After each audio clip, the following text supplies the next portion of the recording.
Gadis barbar pilihan Ustadz Tampan. Bab 026.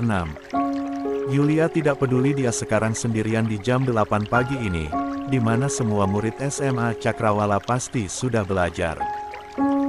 Ia tentunya bolos jam pertama, begitu juga Upit yang langsung pergi ke kantin.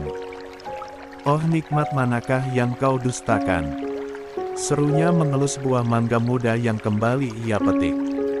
Mangga yang sudah ia makan tadi sudah ia jatuhkan dan hanya ia makan setengah saja. "Gue harus petik mangga ini sebanyak mungkin. Nanti pulang gue suruh bunda buat rujak mangga, pasti enak tuh."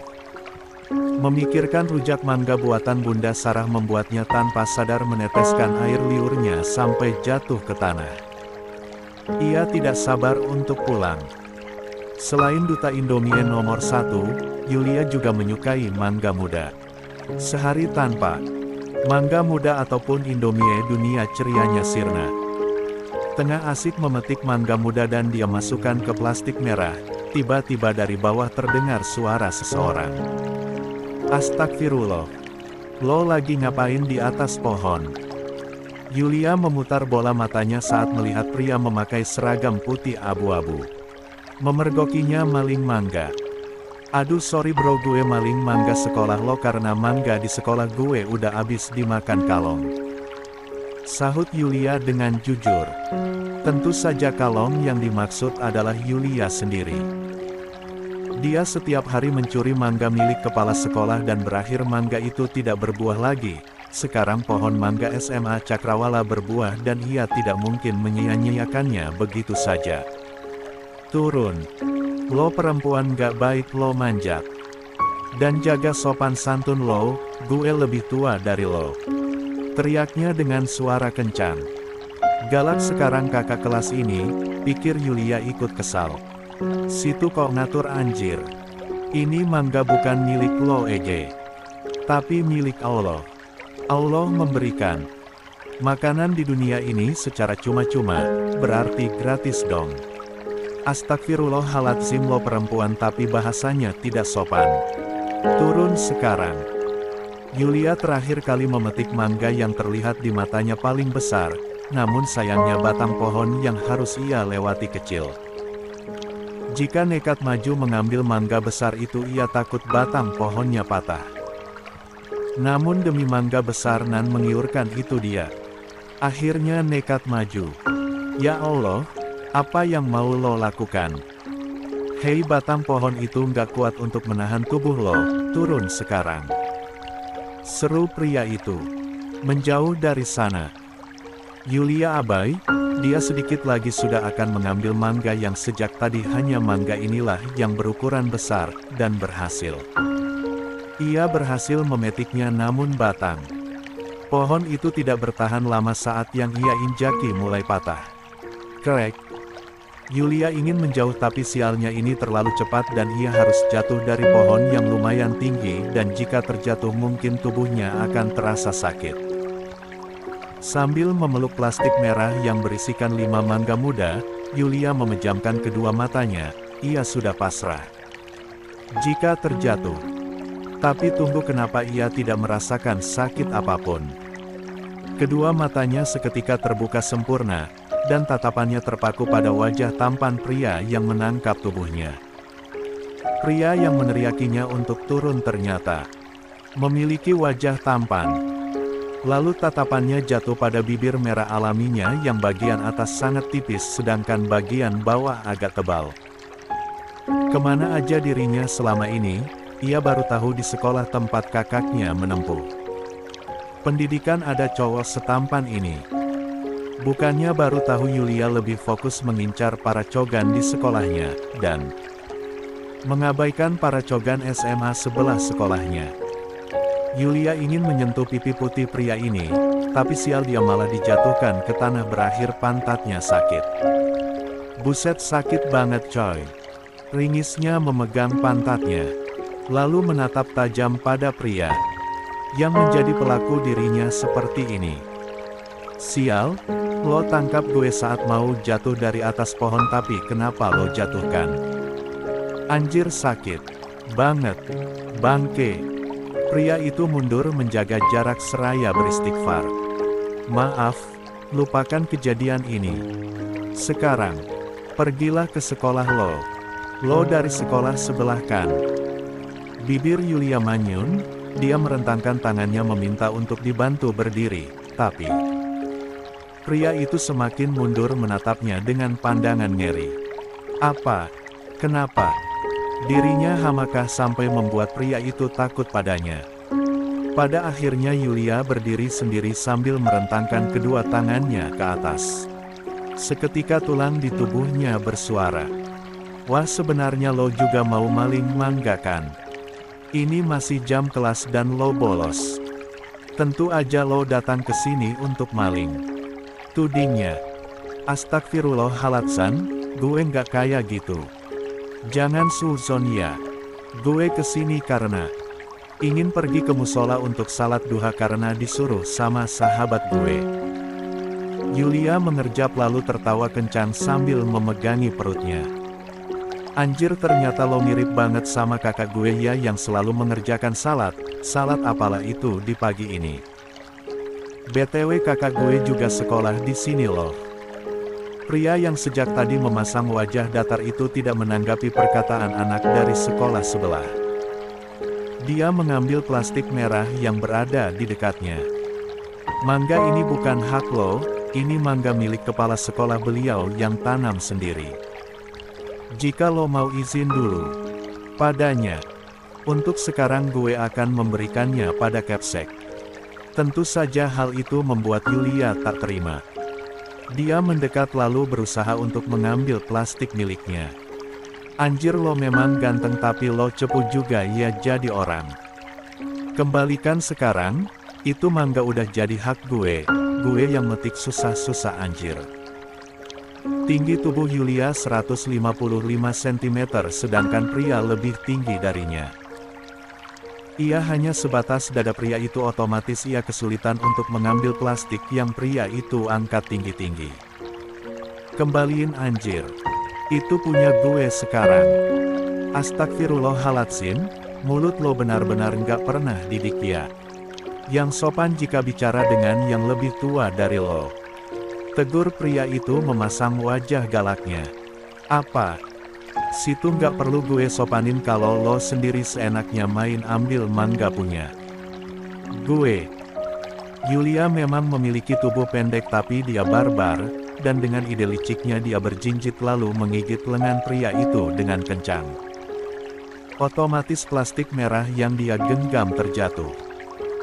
Di saat kesempatan Yulia mengambil mangga miliknya lalu detik itu juga dia melemparkannya ke dinding di mana itu menjadi pembatas sekolahnya. Sekarang mangganya udah ada di wilayah sekolah gue, otomatis mangga itu milik gue dong, hahaha. Yulia berkacak pinggang, tertawa puas bak antagonis melihat pria itu memegang tangannya yang kesakitan. Astagfirullahaladzim, ini pertama kalinya gue melihat gadis barbar seperti lo. Yulia meyeringai. Dia mengusap poninya ke belakang lalu menatap pria di depannya ini dengan angkuh dan dada dia sengaja busungkan ke atas. Berani lo sama gue hu? Gue ini preman sebelah. Hu, mendingan pergi sana jangan usik gue, atau enggak gue patahin leher lo. Pria itu seketika pergi sambil memegangi tangannya menuju musola SMA Cakrawala yang tak dekat dengan pohon mangga. Namun sebelum pergi dia sempat berkata, gue akan aduin lo sama ketua OSIS sekaligus ketua ROHIS yang menjadi sahabat dekat gue. Awas aja lo. Aduin aja sana dasar cepu. Yulia tersenyum puas. Akhirnya pria itu pergi. Dia berjongkok lalu memungut mangga yang tadi ia gigit dan lemparkan ke bawah. Yulia tidak suka menyampah dan sekarang ia harus membereskan sampah-sampah bekas mangga yang sudah ia gigit ke tong sampah. Tadi tuh cowok siapa ya namanya? Gumamnya bertanya-tanya. Ia mengingat, tadi itu ia melihat nama tagnya ada nama Rafael tapi nama panjangnya ia tidak membacanya. Rafael. Gumamnya mengangguk 2 kali. Tuh orang ganteng sih tapi galaknya minta ampun. Pengen gue sliding aja rasanya. Tengah asik mengambil bekas mangga yang ia makan, Yulia tiba-tiba meringis. Dia menatap lengannya yang ternyata terluka akibat ranting pohon di atas sana yang baru ia sadari ternyata menggores ke kulitnya. Sial. Kenapa harus terluka coba? Anjir, kalau bunda atau ayah tahu gue terluka pasti kena marah ini mah. Tiba-tiba suara deheman membuat Yulia yang tengah berjongkok menatap pria yang berdiri di atasnya. Entah kapan pria itu datang, dia tahu-tahu mirip Jailangkung yang datang tanpa diundang. Teman saya tadi bilang ada adik kelas dari sekolah sebelah yang berani manjat pohon. Milik sekolah saya dan masuk dengan berani ke sekolah saya. Ternyata itu kamu. Yulia mengerjap, jantungnya berdegup kencang berkali-kali lipat. Dan detik itu juga, darah dari hidungnya keluar tanpa bisa ia cegah. Gila, gila. Anjir, ini benar-benar gila. Apa-apaan pria di depannya ini? Kenapa dia sangat tampan? Bukan tampan lagi tapi benar-benar tampan.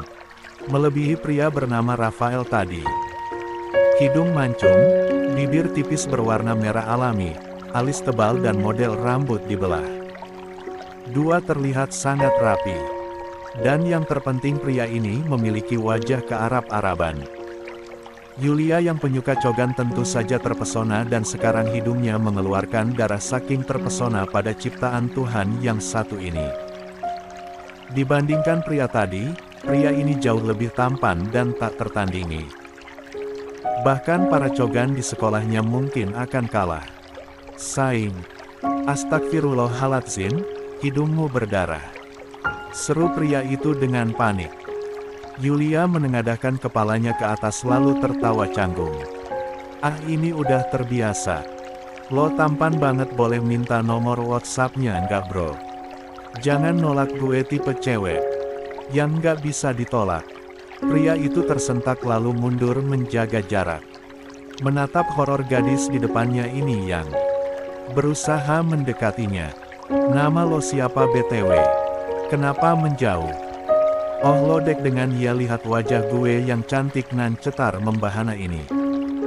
Slebel banget kan gue? Hahaha, slebel. Yulia cekikan seperti Kunti membuat pria itu semakin merinding dibuatnya. Ini pertama kalinya ia melihat gadis aneh ini di saat tahun sekarang dan sebentar lagi ia akan lulus sekolah SMA. Dia sudah menatap nemtek pria tampan yang membuat hatinya berdebar akan ketampanan pria ini. Iker, belum selesai Yulia mengeja nama pria itu, dia sudah menutup nemtek di dadanya hingga Yulia tidak tahu nama pria itu. Segera pergi dari sekolah saya. Jika ketahuan oleh guru atau penjaga kamu akan kena hukum. Dan ini untuk kamu. Pria itu memberikan plester bergambar panda berwarna hitam putih padanya. Obati luka di lenganmu dengan plester itu. Anjir, plesternya kiowo banget, mirip kayak yang ngasih. Lo dapat dari mana plester selucu ini? Oh, ini saya selalu menyetoknya dan menyimpannya di laci karena saya sering terluka. Jawahnya dingin nan datar.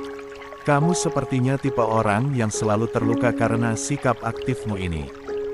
Sering-seringlah bawa plester, takut kamu membutuhkan di saat tertentu, dan sekalian bawa kotak P3K saja jika ingin, pesannya. Sekarang pergi dari sini. Dan jangan lupa bawa rokmu di dinding pembatas itu. Yulia ingin mengeluarkan suaranya tapi tatapannya jatuh menangkap sesosok kakaknya yang mendekat ke tempatnya berasal sekarang ini. Ia panik. Tentu saja dirinya panik, apalagi dirinya yang tidak memakai kerudung, dan kerudung itu ia simpan di tas ada di kelasnya.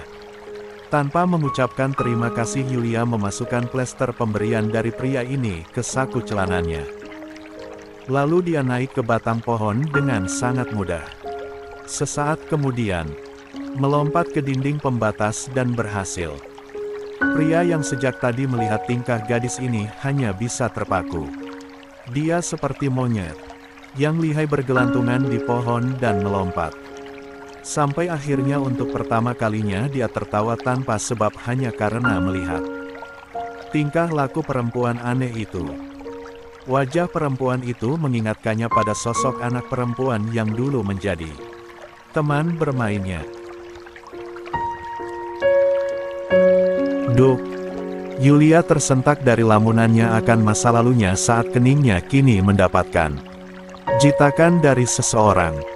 Dan sang pelaku tak lain dan tak bukan adalah Ustadz Ikram, suaminya sendiri. Nggak baik loh kalau kamu terus melamun. Ayo kamu sudah siap kan? Kita harus segera berangkat ke pesantren Anur, takut telat nanti. Mendingan datang duluan daripada telat.